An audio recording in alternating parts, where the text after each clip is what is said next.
that maybe you guys have been considering. Has anyone got an artificial lawn or artificial grass in their garden? No? Interesting. Okay.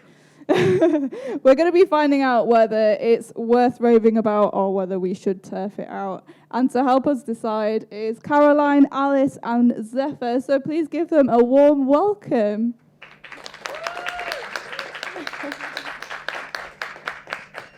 So, welcome everybody to Turf Wars.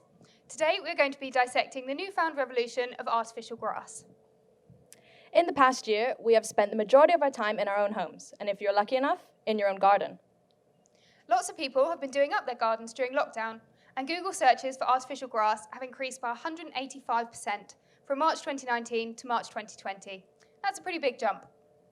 The artificial grass market is now estimated to be worth over $2 billion. And with that $2 billion, you could buy 770,000 bouncy castles. To put that into context, if you lined them up all in a line, they would stretch across the whole of America. Now, the marketing for artificial grass certainly makes it seem like an appealing option. Many companies promote the grass based on appearance and convenience. And for homes with families and dogs, it seems like a good option, as there is less mud and less dirt. And it does look nice all year round. Additionally, some companies are promoting artificial grass as environmentally friendly. They say that you will use less water and less fertilizers, which we know can be harmful for the environment. Now, although we agree the overuse of water and fertilizers can be harmful for the environment, we don't think you need to use them excessively on real grass either, and there are plenty of other options. However, there are some downsides to using artificial grass, which we'll be talking to you about today. The main concern are the plastic materials used to make it. These range from polyethylene and nylon and other virgin materials which require fossil fuels to be produced. Artificial grass is plastic. We know that. But we are going to play a game to see if you can guess how much plastic grass actually goes into an artificial lawn. First, here are the stats on putting fake grass in the average garden. Fake grass weighs around 1.42 kilograms per meter. The median garden size in a house in Bristol is 124 square meters. So, if you were to put fake grass down in a garden in Bristol, you would be putting the equivalent of 176 kilograms of plastic into your garden. So now, we're going to try and guess what is equivalent to the amount of plastic in the average artificial lawn. Now, is it A, 419,238 straws, B, 1,087 iPhone 12s, or C, 6,521 empty plastic bottles? So who thinks it's A? Oh, quite a lot of people thinking it's A. What about B? No one thinks it's B. What about C? And we've got a couple of people for C. Well, the answer is it could actually be any of them.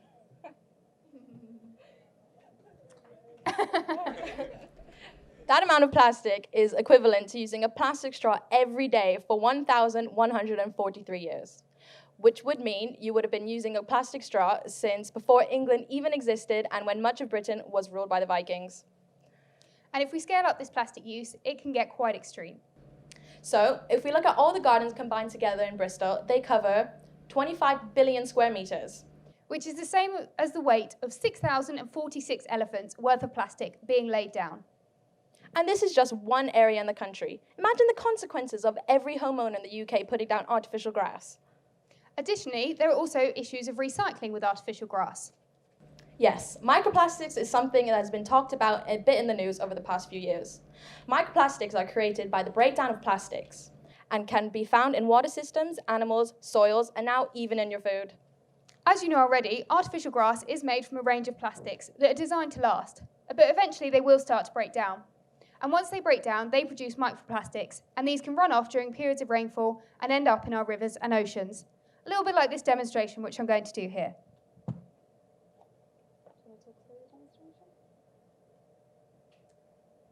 Alice is pouring water, and as you can see, we have some bioglitter, which is imitating the microplastics. And for example, let's say during periods of rainfall, it just ends up in the water systems and suffocates the wildlife, like this fish. Poor fish. Speaking of rainfall, which I'm sure all of you are very familiar with, having artificial grass in your gardens contributes to another severe environmental issue, flooding. Yes, fake grass does not soak up water. It simply drains through these holes here at the bottom and into the gravel below. Unfortunately, the soil underneath gets tightly packed together. Now, if we think back to the conditions in April when it was sunny and dry for so long, this means that the surface of the soil gets solid and baked. And when sudden rainfall hits the soil, it's very hard for the soil to absorb the water.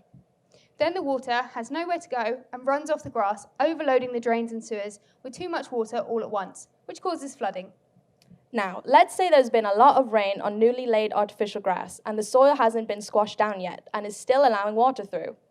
Artificial grass can still cause flooding because, unlike real grass, fake grass does not have roots, which dig deep into the soil and create spaces to collect the water. So with real grass, when it rains, the water drains into the spaces created by the roots, holding on to water and lessening the chances of flooding. As there are no roots under artificial grass, the water has no option but just to pass through.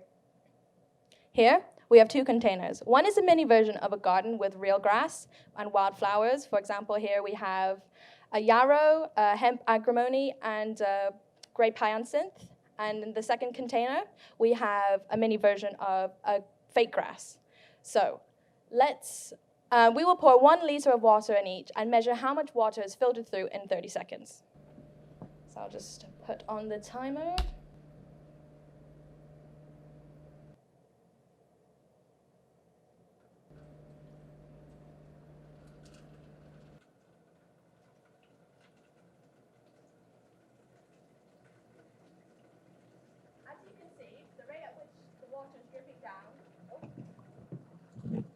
As you can see, the rate at which the water is dripping down is faster under the fake grass compared to the real.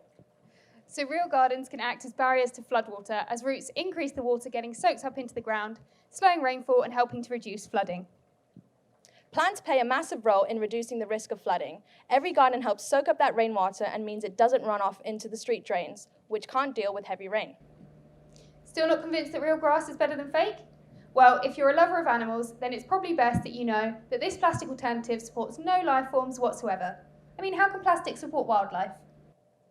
That's true. This is a particular concern in view of the dramatic global decline in insect species. The UK is on course to miss its own targets for protecting its natural spaces and has lost 97% of its wildflower meadows in a single generation. So why not help by having a real garden that can support flowering plants? Even a garden like this one, with wildflowers and weeds, can be beneficial for wildlife. Wildflowers can support thousands of bees, hoverflies, and other essential pollinators. I think we can all agree that fake grass just does not compare to the real thing. Fake grass doesn't provide the benefits of real grass, like soaking up moisture and providing a home for animals and plants. Plus, its overall lifespan really isn't that long. That's true. Experts say that artificial gardens typically last between 10 to 20 years, and that's if they're looked after properly. In fact, just like real grass, fake grass gets trampled on, but because it's plastic, it breaks down over time and it starts to look pretty poor. It cannot get relaid or reseeded, and it has to be lifted and sent elsewhere. Which brings us back to microplastics. When the fake grass is pulled up, it can be very difficult to recycle, as it's made up from different plastics stuck together. This means that most of the time it just ends up in the landfill. So even at the end of its life, artificial grass continues to break down and causes even more microplastic pollution. Surely we can all agree that real grass wins this turf war. Thank you. Thank you, guys.